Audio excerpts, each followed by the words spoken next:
Every year around this time we open up our farm to a group of people who want to get more connected with their food. And what better place to do that than right in our barn? Kind of putting the culture back in agriculture. Hi, I'm Antony John and welcome to the Manic Organic. Every year we turn our barn into a fine dining establishment and donate a dinner to help support the Stratford Chef School, one of the finest culinary institutes in North America. Tonight's soup de barn is a beautiful double puree of broccoli and roasted tomatoes. I will also be serving an organic mushroom bruschetta as part of a 4-course meal. Today's super soup chef is my buddy Jan from Rundle's Restaurant in Stratford. He really knows how to stir up trouble. I'm going to help him with the soup, and he's going to take care of the main course, organic beef tenderloin and fingerling potatoes. We've got lots of vegetables to harvest and lots of barn to clean up, so I'd better get to it. In restaurant circles, our produce is the talk of the town. That's because everything we grow is totally organic. And the juicy and succulent tomatoes that we're harvesting for tonight's meal are no exception.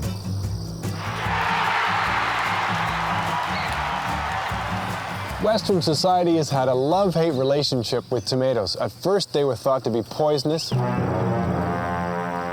Then they were thought to be an aphrodisiac. But now the love affair seems stronger than ever for flavor. These are heirloom varieties. We've got Brandywine. Now they're never going to win any beauty contests. They're prone to cracking, a little bit of splitting on the sides, but don't worry about that. They taste fabulous.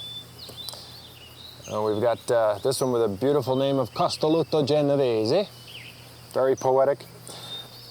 They were developed at a time when flavor meant something in a breeding program rather than shipping distance. Now, one of the differences between commercial varieties and heirloom varieties is the amount of actual flesh that are in the heirloom varieties, whereas the commercial varieties in the grocery store, they've got too much of this jelly. Nobody likes to eat seeds and jelly. This is the part you want to eat. And my favorite early heirloom variety is Prudence Purple. A lot of these heirloom varieties are called green shoulders, and this green color stays with it even though it's ripe. What you're feeling for is a little bit of give on the side of the tomato, and that's when you know it's ripe. All of these heirloom varieties are great, great stars in your summer garden, and I'm sure that you're going to find one that just fits the bill for best tasting tomato you've ever tried.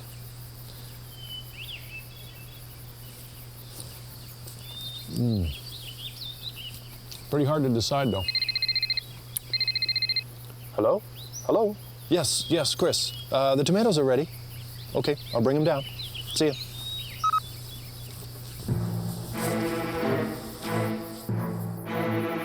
On the surface, the tomatoes look just marvelous.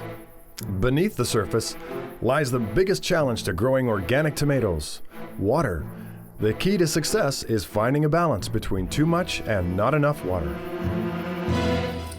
I'm going to show you a couple of problems with tomatoes and water, especially these heirloom varieties. They're really prone to stress due to water problems. And this first one is not enough water. This shows up. This is called blossom end rot. It's a rather ugly looking disease of tomatoes, and it shows that I haven't been putting enough water on my plants or that there's a calcium deficiency in our soil. The other problem you get with these heirloom tomatoes is too much water, and that causes cracking. That's pretty simple to see, and unfortunately the heirloom varieties, they need a lot of tender loving care to get a perfect tomato. Plant your tomatoes after the last spring frost in your area. They like warm, rich, well-drained soil that's been well rototilled before planting. You don't need to use a fertilizer because too much nitrogen will reduce the number of tomato blossoms. To get a head start on the tomato season, you can seed indoors 4 to 6 weeks before planting outdoors. Now this is a win-win situation for growing tomatoes and peppers organically. We use black plastic mulch. It's the same product as garbage bags, so if you've got a smaller garden, substitute garbage bags. Now, in addition to the plastic, you're going to need a source of water. We use this commercial drip tape. Comes in a 12,500 foot roll, so it might be a bit big for most home gardeners.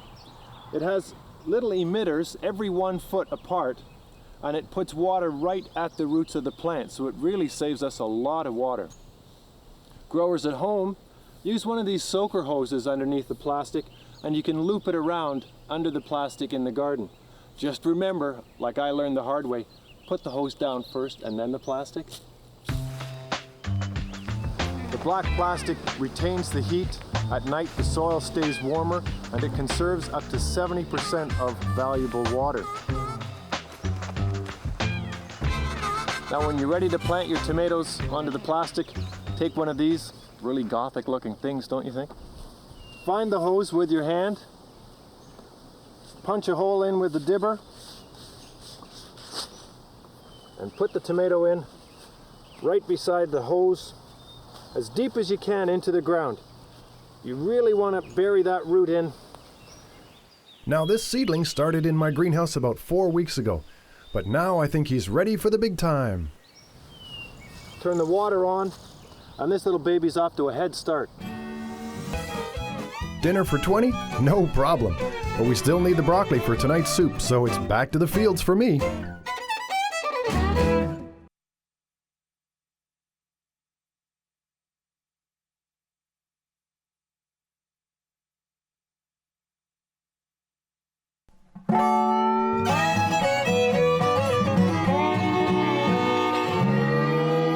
Our farm hands are always kept on their toes, filling the demand for our organic produce. But the big restaurants aren't our only customers. Locals often drop by the farm to pick up fresh organic produce for their own dinners.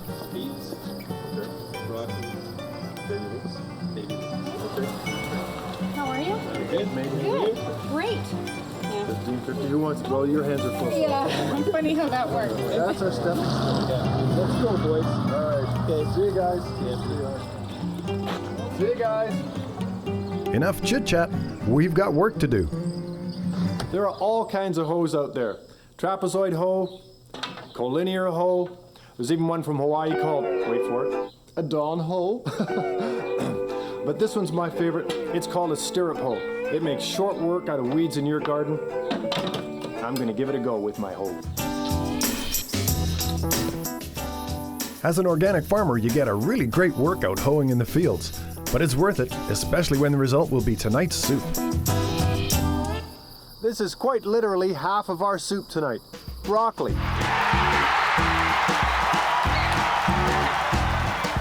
It's really good for you, loaded with vitamin A. It's got antioxidants in it, so it's a cancer fighter. Tastes really good too. The thing about broccoli is it's really prone to weather stress like heat and drought. We've had lots of both this summer, so my entire crop is ready all at once, unfortunately, and I've got to find a buyer for it. There's only so much broccoli one person can eat, you know, but I'm willing to give it my best try.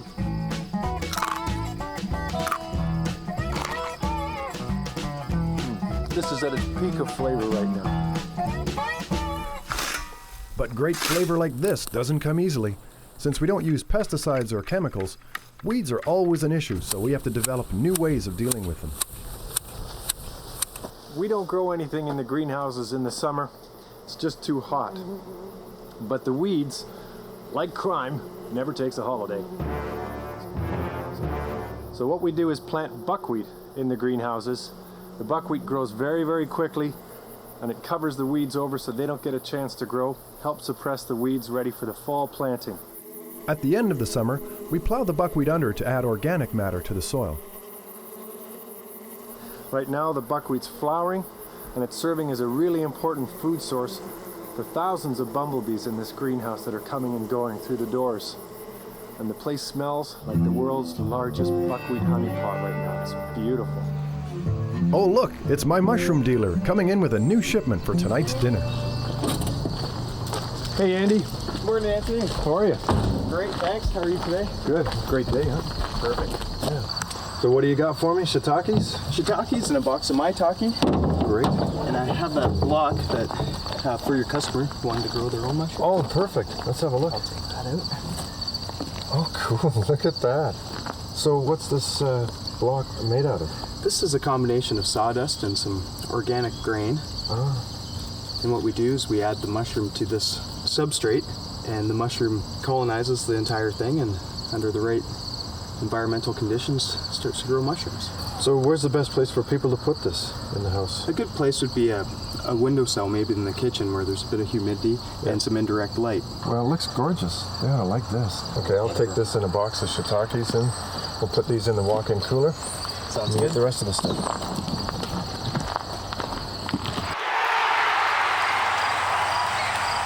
I love the idea of finding local people who are just pouring their heart and soul into growing something really unique and special. And my friends Andy and Ryan are doing just that with these organic mushrooms. These are shiitake mushrooms, and they're plump and fresh and wonderfully earthy right now. And these are maitakes, or hen of the woods mushrooms, and they are just pungent and moist, and I think they're my favorite mushroom. The texture is incredible. It sort of gives in your mouth wonderfully.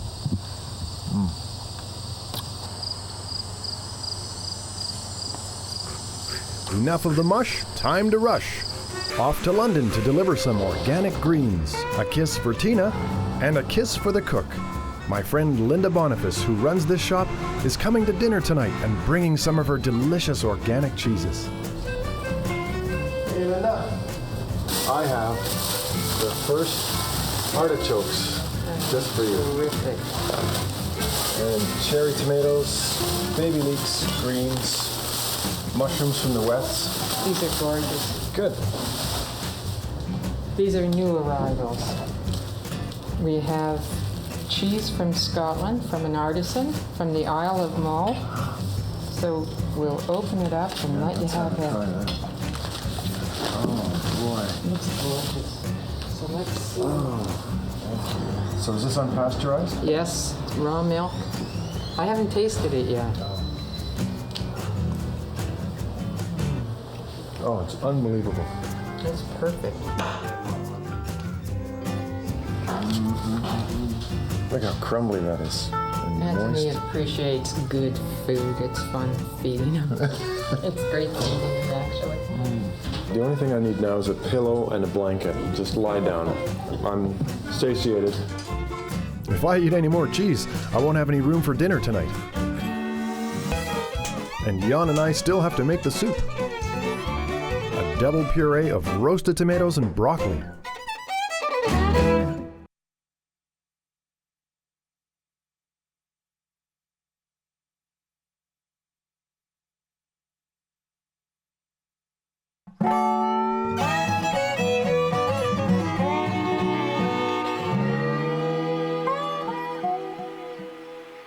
Our barn is almost ready for its moment in the haute cuisine spotlight. And while Tina and our 3 kids work on the finishing touches, I'm getting together with my friend Chef Jan to prepare the soup for tonight's dinner. You know, great cooking requires a balance of magic and chemistry. And this guy, Jan Campbell Luxton, has that balance in spades. Today he's going to show us how to make our soup. Tell us what we're doing, Jan. Absolutely. What we're going to do is we're going to try and build flavor into this soup by a couple of different techniques. We're going to roast the tomatoes, we're going to roast the broccoli, and then we're going to saute off a base of some leeks and some onion, add a little bit of bacon and some red wine. So why don't we get to it? Let's get to it. I'll do the tomatoes. And I'll take care of the garlic. Okay, these are lovely heirlooms. Put them on the cookie sheet here.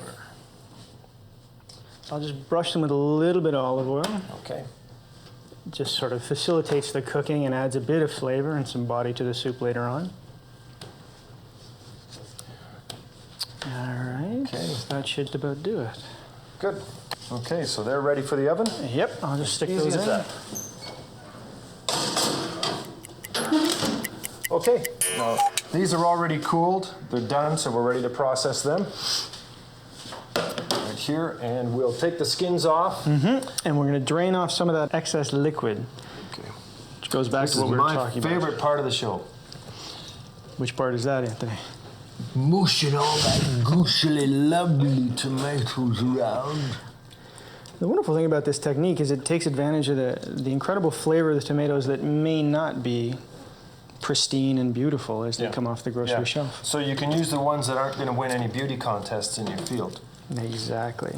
I'll just stick those in the soup base. Okay, bring them back up to temperature. The base for the tomato portion of our double puree soup started with a mixture of onions, leeks, olive oil, and red wine. Then we added some chicken stock. We'll just bring that up to a simmer. Okay. And we'll be all set to puree it in the Cuisinart then, shall I? Good. Okay, you set that up while I watch you work. You do it so well. I am a trained professional, Anthony. Why Cuisinart? Why not a blender? What we're looking for is not a true sort of puree. What we want to do is leave some of the texture and some of the consistencies. Okay. I still want a little bit of texture in the We want that base. texture. We want some body to it for sure. Okay. All right. Oh, wow, you can really smell the bacon coming up through that. And that's the smokiness of the paprika also comes through. So let's have a look at this. That looks great. All right, so we'll carefully take our hot soup. Okay. And delicately, trying not to wear it, pour it into our strainer. Good. Excellent. Okay, so we'll start forcing it through the holes here, leaving the astringent seeds behind. A slow but worthwhile process. Okay, I've got all the goodness I want to get out of that. Yeah, that looks great. There, beautiful. Fantastic. Okay, now it's time to move on to the broccoli portion of the soup. We've roasted these for about 10 minutes, the shallots about 15 minutes, and we're just going to barely cover the broccoli with the chicken stock. There we go, just And barely covering. Back to the stove to bring it up to heat. Absolutely. We'll bring that up. We want to make sure that when you puree it, you're not blending it to death. You want some of that texture to come through, but you want to break up the fibrous coarseness of the broccoli. Okay, without making it... Without An turning amorphous mass. Exactly, a horrible mess. Excellent. So we'll bring this across. That's really good to go. It's really good to go. Very delicately transfer things into the Cuisinart. We will delicately pulse. All right. Yeah. Looks like it's about ready, I think. I'll get the Think pot we're in out for you. good And we're off. Well done. You can see some of the thicker bits are starting to come through. We're obviously not trying to strain out absolutely everything because we're not looking for simply stock flavored by broccoli. We want the body that comes with some of that vegetable and the flavor as well. Okay. While it's still warm, we should put the butter in. All right, a little bit of lemon juice to season it. We'll put that back on the stove, bring it up, and again, we'll check the seasoning of both our soups, and we should be ready to go. Bring them together. When we come back, we'll marry the broccoli and the tomato in our fantastic double puree. And head off to the farm and greet our guests.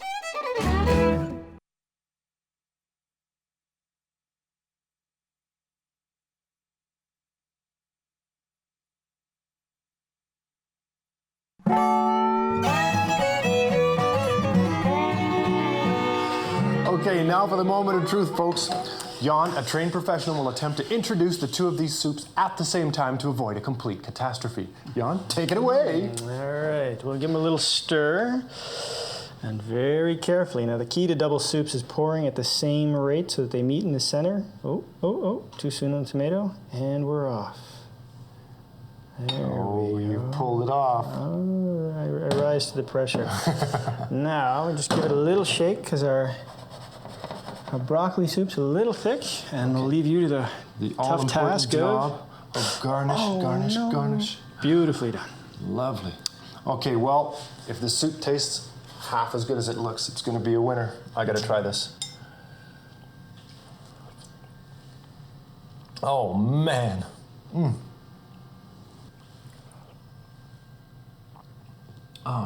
It's delicious. I got off easy. I only had to make the soup. Jan's doing the rest of the meal back at the farm. The second course for dinner is organic beef tenderloin with fingerling potatoes done on the barbecue.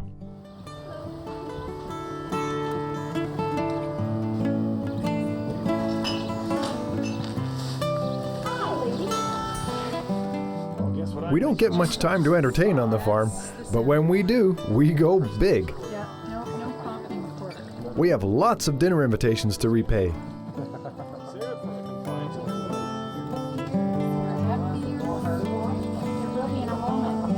Ladies and gentlemen, if we could have everyone seated, we'll begin serving the soup tonight.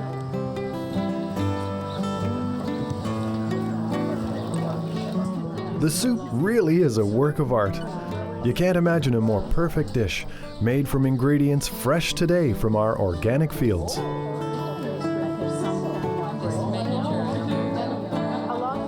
Ladies and gentlemen, I'd like to announce tonight's soup. It's a double puree of seasonal broccoli and roasted tomato, artfully poured by young Campbell Luxton.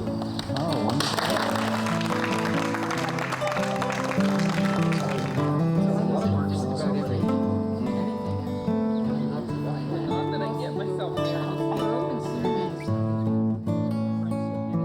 The guests at our dinner all have one thing in common. They love good organic food, and I'm no exception.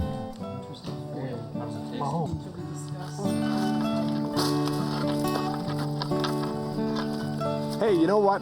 Sell the SUV, divest the high-tech stock portfolio. They're overrated. Sell the plasma screen TV. No, wait, don't sell that until I finish talking. Get yourself a plot of land. Just a plot of land, and grow your own vegetables. Your body will start to feel better. You'll start to look better. And soon you'll be popular around the office water cooler with all the Miss Money pennies. Because while not all women like to talk dirty, all women like to talk about dirt. Until next time, this is John, Antony John, on the Manic Organic. Thank you.